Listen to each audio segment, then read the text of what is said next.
Graduation season is officially underway. Right now, thousands of Duval County seniors are poised to put on their caps and gowns, cross that stage, and celebrate an exciting new chapter.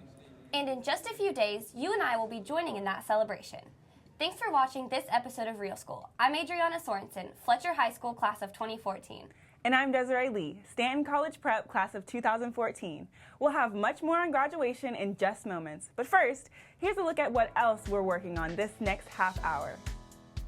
Talk about a big surprise, as this Duval County teacher earns an amazing honor before his peers.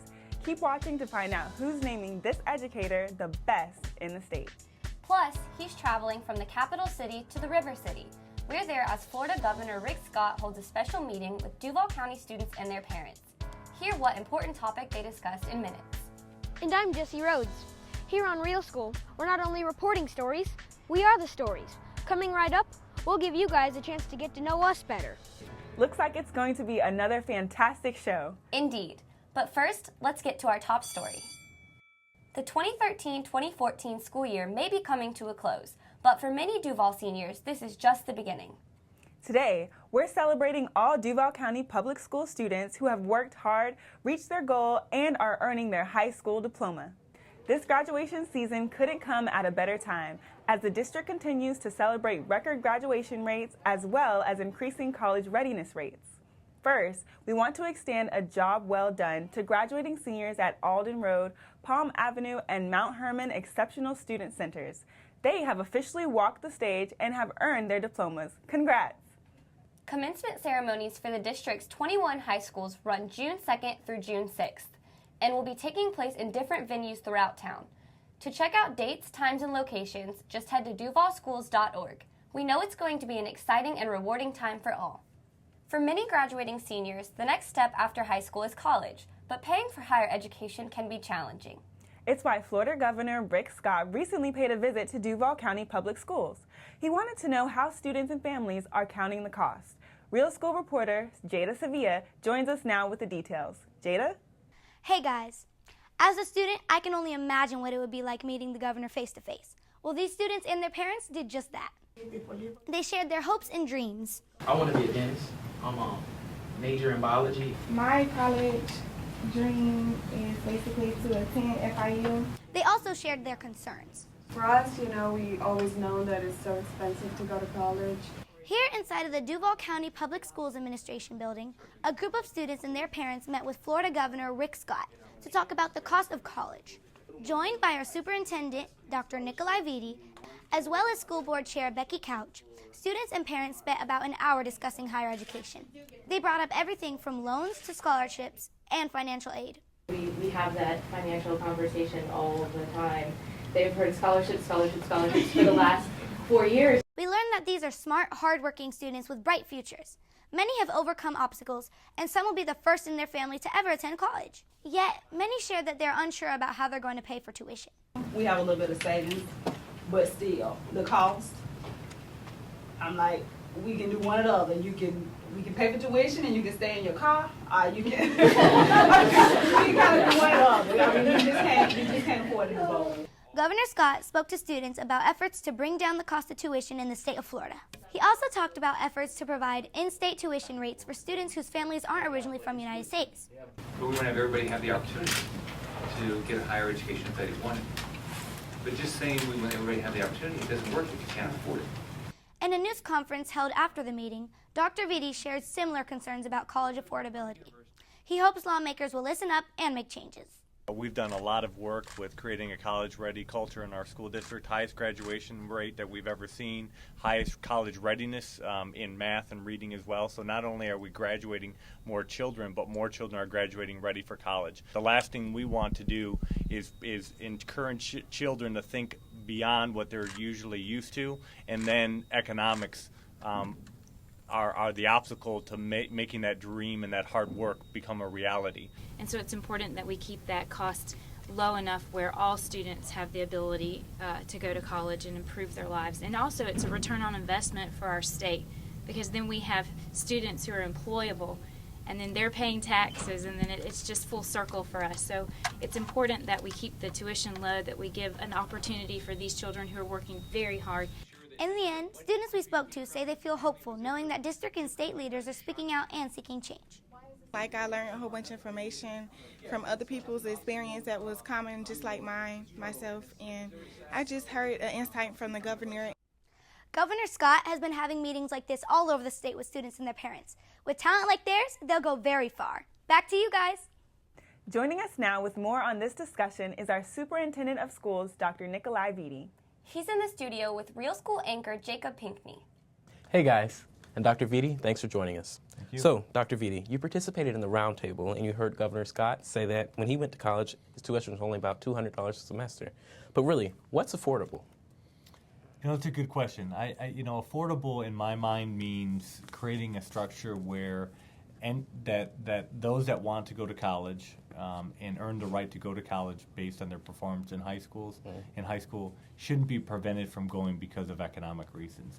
So in my mind, there isn't a certain dollar amount, but instead it's about the restrictions that exist or don't exist for kids to go to college. Okay. Bottom line is, I don't think a dollar amount should ever limit a student's opportunity to go to college. So any number that prevents a child from going to college is too high of a number, if that makes sense. Yeah, it does. Yeah. It does.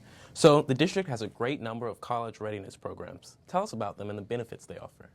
Well, one thing I think we're doing district-wide is, as we move to these new Common Core standards, it's about teaching every subject area at every grade level at a higher level. So when you're talking about preparing kids for college, you have to talk about making sure that they're writing more, that they're reading text that is more informational based, more technical.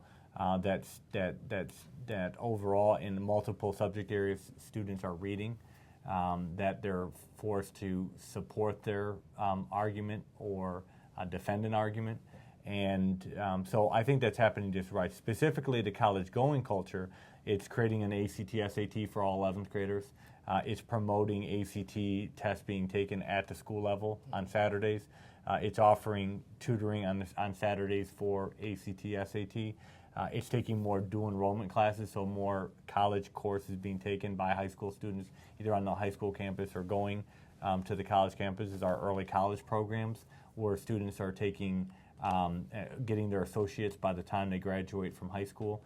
I think it's also industry certification, which is looked more at career technical education, but I think that's also a good stepping stone to being more college ready. And then finally, our advanced placement classes and our ACE classes, which is linked to International Baccalaureate. I think those are all pipelines for kids to go to college, but to become more ready when it comes to college readiness. And just the idea of making sure that students are college ready as it is defined by the ACT, the SAT, or the PERT exam, and that a lot of our 11th and 12th graders really know if they're college ready or not, and what it means to be college ready from a numerical point of view. Okay, that makes sense. So I'm a junior in high school. When should students start thinking about college, and what should parents do or know about college planning and readiness? I think parents and our schools in general have to talk about college at a very young age. I think that happens at the infant level, toddler level, right away, talking about going to college, the expectation of going to college, and so that a child, when they're growing up, there's nothing about the engagement that they have with their caregivers or with the adults around them that would give them the impression that they shouldn't go to college or they're not college material. So I think the conversation and the building up of the expectation starts in the womb. I think after that point, I think once the student starts getting in middle school and early years of high school, then the conversation shifts to be one that's more focused, where you're actually looking at what career you would be interested in, what geographically where you want to go to school, what courses of study that university offers based on what your interest is, and then you're actually making school campus visits your sophomore, junior year. And I would say I'd say junior is too late. I would say your freshman, sophomore year in high school, you're really starting to make school visits and getting the feel for those universities and then ultimately applying your junior, senior year. Okay. Great advice, Dr. Vitti. Thanks for joining us. Thank you. And don't forget, one of the best resources you have for getting ready for college is your high school counselor. Be sure to talk with yours today. or visit the district's school counseling page by heading to duvalschools.org. Back to you guys. Great information. Thanks, Jacob. Now we're going to switch things up. In honor of our last episode as Real School hosts, we're getting personal. What Adriana means is we want to tell you a little bit about our Real School anchors. Anchor Patrick Wright joins us now with the first of 2 special segments. Patrick? I think I can speak for all of the hosts when I say we love being on Real School. We want you to get to know us a little better, but first, let's look at the high school hosts. Hi, my name is Jacob Pinckney, reporting from Wilson High School. It seems like only yesterday we were trying out for Real School. Here you can see me, Desiree, Adriana, and Jacob all trying out for the show. I think we did pretty well. Welcome to a new episode of Real School. Working on the show has been rewarding for each of us, but what's also rewarding are all the fun things we're involved in outside of Real School. For example, there's Adriana Sorensen, a graduating senior at Fletcher High School. Adriana is an up-and-coming actress who's making waves in her school theater department. In fact, Adriana earned a Critics' Choice Award her junior year thanks to a standout performance done before 800 people. Adriana is from Jacksonville Beach and plans on going to TCC, then to Florida State University to major in theater and stage makeup. It was a really good experience. It was fun. Everyone was nice. It's kind of different from being like live theater. I like it. Next, there's Desiree Lee. She's graduating from Stanton College Preparatory and will be going to the University of Florida to study journalism. Desiree is on the newspaper staff and is part of her school's spoken word society. She also loves kids and has spent a couple of summers working in camps. And it's important at every grade level. I learned there's a different professionalism of like journalism than just like public speaking, just poetry, things like that. So I learned from it, yeah. Let's move on to the guys with Jacob Pinckney. Jacob is a junior at Wolfson High School. He's an athlete who plays on the school's baseball team, and he also is a part of the National Honor Society. Right now, Jacob dreams on going to college and becoming a television host. I love the whole like being in front of the camera, you know, the teleprompter and being on TV. So I think it actually has like cemented what my opinion, what I want to do. And last but not least, there's me. I'm Patrick Wright, a senior at Darnell Cookman School of the Medical Arts. This summer, I will be attending Florida International University in Miami to study biology. My dream is to become a pediatric neurosurgeon. In my spare time, I like to volunteer with the Key Club, run, and write poetry. I also sing with the Ritz Sound and Vocal Performers. I think it was an amazing opportunity. It was definitely an eye-opener, learning about how journalism works and learning to read from a teleprompter and learning how to professionally read and perform on camera. Sounds like we're a pretty interesting group of people. Soon, we'll have more on our middle school hosts. I can't wait to hear about it. My name is Patrick Wright, Darnell Cookman, class of 2014. Back to you guys. Thanks, Patrick. I look forward to hearing more about our hosts. Me too. We've got a lot of other great stories coming your way. Here's a sneak peek. Our cameras are rolling as Duval's top dog takes a trip down the grocery aisle. Find out why Publix and DJ are joining forces to celebrate 150 years of public education in Duval County. And I'm Brianna Toawicha. Today I'm taking you inside the Deaf and Hard of Hearing program at Central Riverside Elementary School. I promise you'll be amazed at what these students are doing. Stay right here. Real School will be right back. This journey has been 150 years in the making. Are you ready to make history? Now, I'm not going to sugarcoat this. You need to focus and work hard every day at everything you do. Together, we will achieve greatness. I promise you all this. Give me 100% and we will win. Who's with me? This Duval County teacher says he had no idea what was coming, but now he says he couldn't be more honored. Meet Nathaniel Watford, Kelly Educational Staffing Substitute Teacher of the Year for the state of Florida. Watford spent nearly 2 years working as a substitute teacher in Duval County before being hired on full-time at the Grand Park Career Center. Turns out he made such a big impression as a sub, his principal decided to nominate him for the honor, and he won.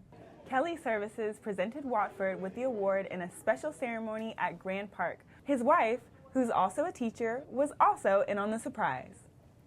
Watford says since retiring from the Navy, his goal has been to work with kids and serve as a good role model. But he never imagined he would receive such an honor. I felt that we need strong African-American men at one point here in this community to give back to the community and to our children. I had no idea this was even coming, so I'm still in la la land right now, but I'm very thankful and grateful for all the festivities that's taking place. For us to win here locally with Duval was just wonderful. I think the impact it shows that the quality of employees that Duval County expects from us is much higher, I think, than anywhere else. Way to represent the state of Florida. Congratulations, Mr. Watford. Here at Duval County Public Schools, meeting the needs of every student is our #1 priority. That commitment can be seen in the district's Deaf and Hard of Hearing program. The district currently serves 363 students in several schools. Real School reporter Brianna Toawicha is joining us now with more on how one of those schools is making a huge impact. Brianna? Hey guys, from academics to the arts, even to safety patrol, we can clearly see these students are succeeding in every area of their school. Is it A, your prime meridian, B, the equator? Whether they're learning about the Earth and its geography, or they're going through flashcards practicing keywords. Is.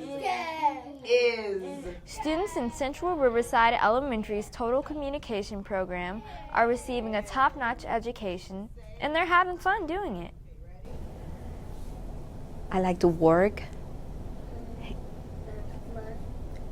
and I love math and science and reading. My teacher helps me. She's wonderful. She's a good teacher. Central Riverside's program is made up of teachers, paraprofessionals, and interpreters. Where does the worm live? They provide hands-on instruction as well as support for 17 students ranging in age from pre-kindergarten to the 5th grade. These students not only get to communicate with their teachers and peers in sign language, they're also using some pretty high-tech tools. For example, when their teachers wear FM systems like this, it helps students hear them through their implants. When I go upstairs, the teacher is voicing and the interpreter is signing for me. And in here, the teacher signs directly to me. I think that they develop relationships with their deaf peers, they develop relationships with their hearing peers, and I think that all that together enhances just well-being for students with significant hearing loss.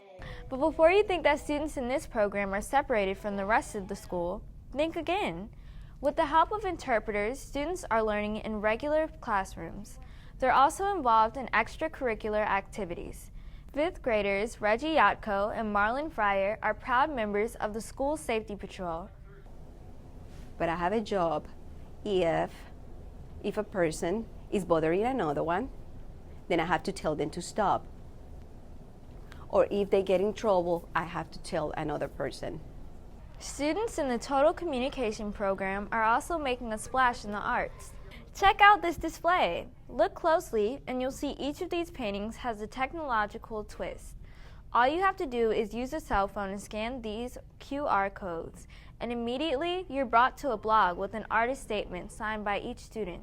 How cool is that? I let them know that they are very special to me, and it is very exciting to have them a part of my project. I really am committed to making them feel like they are a part of the school. Although it's a small program, it really is important. If it enhances the life of one child with significant hearing loss, then it is well worth it. What a neat program. Looks like these students and teachers are doing wonderful work. Maybe they could give me a few art tips. Back to you guys. Thanks, Brianna. We're entering our last stretch of Real School. Here's what's coming up. They're smart, they're talented, and they're our middle school hosts. Tune in after the break to find out more about Jeida, Jesse, and Brianna, and hear what they have to say about being in the limelight. And I'm Jacob Pinckney. Duval County Public Schools has a lot of pep, especially when it comes to its annual Public Education Partners Rally for Excellence. Coming up, I'm sitting down with Dr. Nikolai Vitti with more on this year's event. Stay here, Real School will be right back.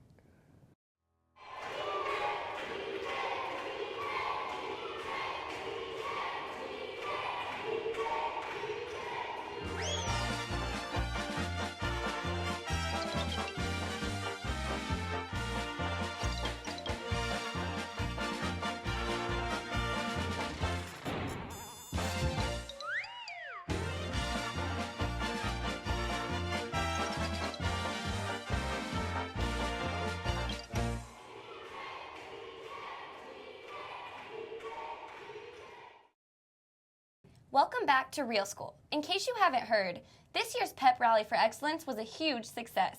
Thousands of people joined us in celebrating 150 years of public education. This was made possible by the Partners for Public Education, who serve as sponsors and provided free food, prizes, book giveaways, and more. This year's Spirit Captain was City Year, in partnership with CSX. You may be wondering, what is City Year? Well, it's a nationwide organization which places core members, also called near-peer mentors, in high-need schools. Core members work alongside teachers and school support staff by focusing on the ABCs, which is attendance, behavior, and course performance. They're also known for wearing their trademark red jackets. We spoke to several core members who work at Northwestern Middle School. Their team is sponsored by CSX.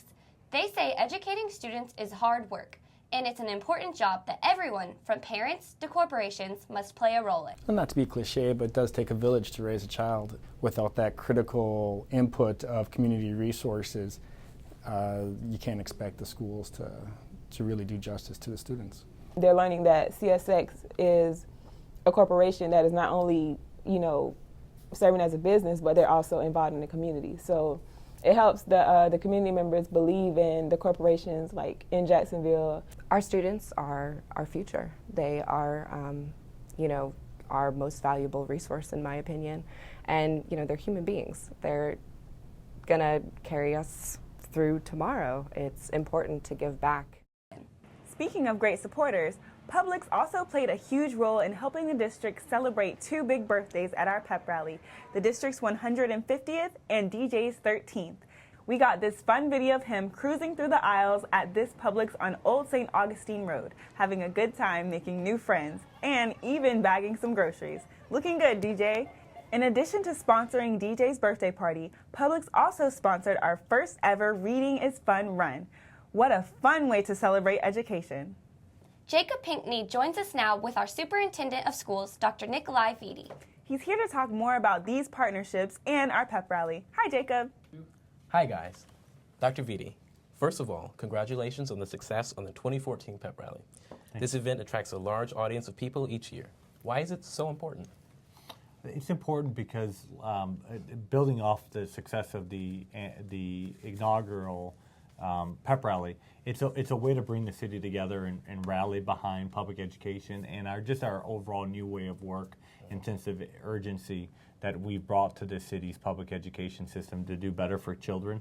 And it's a way to showcase our work. It's a way to get the city once again excited about the work that we do, but also to bring in more partners into the fold in doing this work. We can't do it alone, and it may just take a couple parents that come that see this new way of work. They're energized and they recognize how they can find access to resources to better help their kids or play a bigger role in our school system at the school level or even at the district level. But more than anything else, it's truly a pep rally in exciting the community once again about what we do every day for kids. Okay, that is important.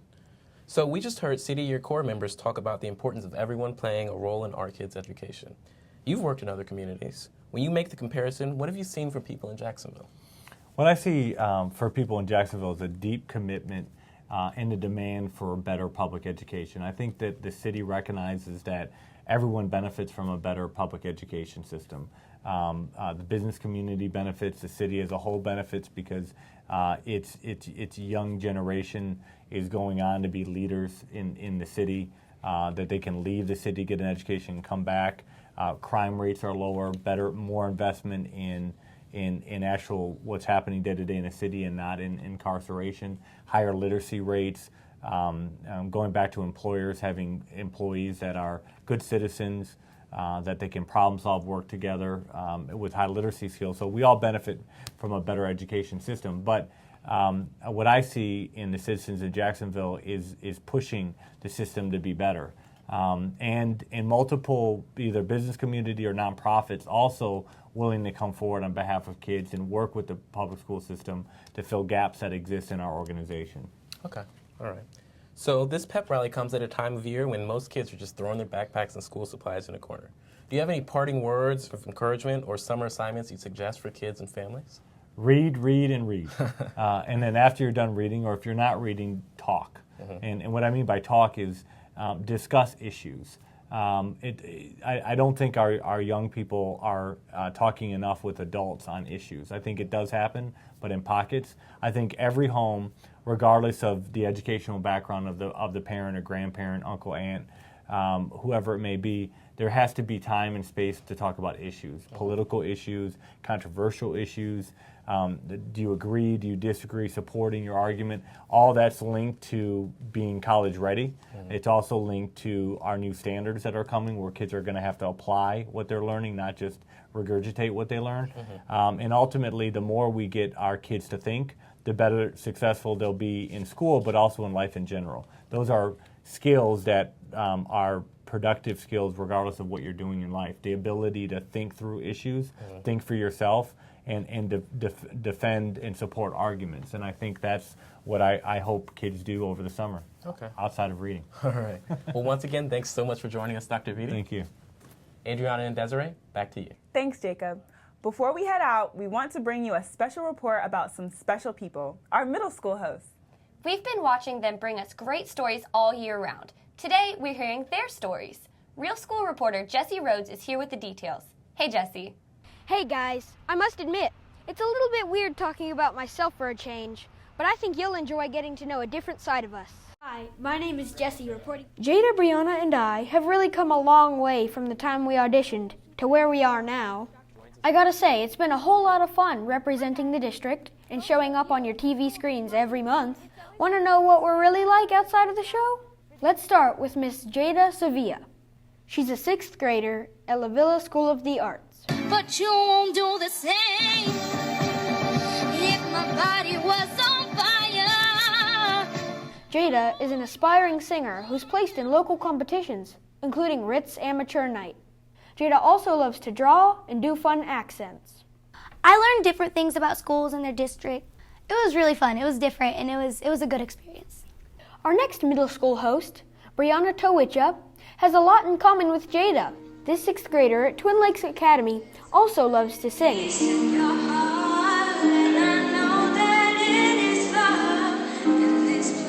When she's not on Real School, Brianna serves as a peer mentor, a track manager, and as part of the yearbook committee. When I interviewed Alma Powell and Mayor Alvin Brown, because it helped me build social skills, because it was like face-to-face. And last but not least, there's me, Jessie Rhodes. I'm a 6th grader at Kirby Smith Middle School. I love all things electronic, and I would love to work for NASA or the military programming drones. Love math, and I'm also in my school's robotics club. It was great. Probably going to remember overall just after school, you guys coming with the camera and things like that. Hey guys, it sure has been fun getting to know all of you. And for one last time, back to you guys at the studio. Thanks, Jessie. Before we go, we want to remind you that you still have one more chance to catch an all-new episode of Real School. Tune in on Sunday, July 6th at 10 a.m. for exclusive never-before-seen video. You don't want to miss it. Again, that's Sunday, July 6th at 10 a.m. on WJCT TV. From all of us, and especially the class of 2014, thanks for watching. And have a great day. Even as safety patrol, we can go. It sounds like we're a pretty interesting group of people, if I must say so. Okay. Well, guys, it's been fun. Okay. So, Governor Scott has in. First of all, congratulations on the success of the 2014. Who run the world? Girls.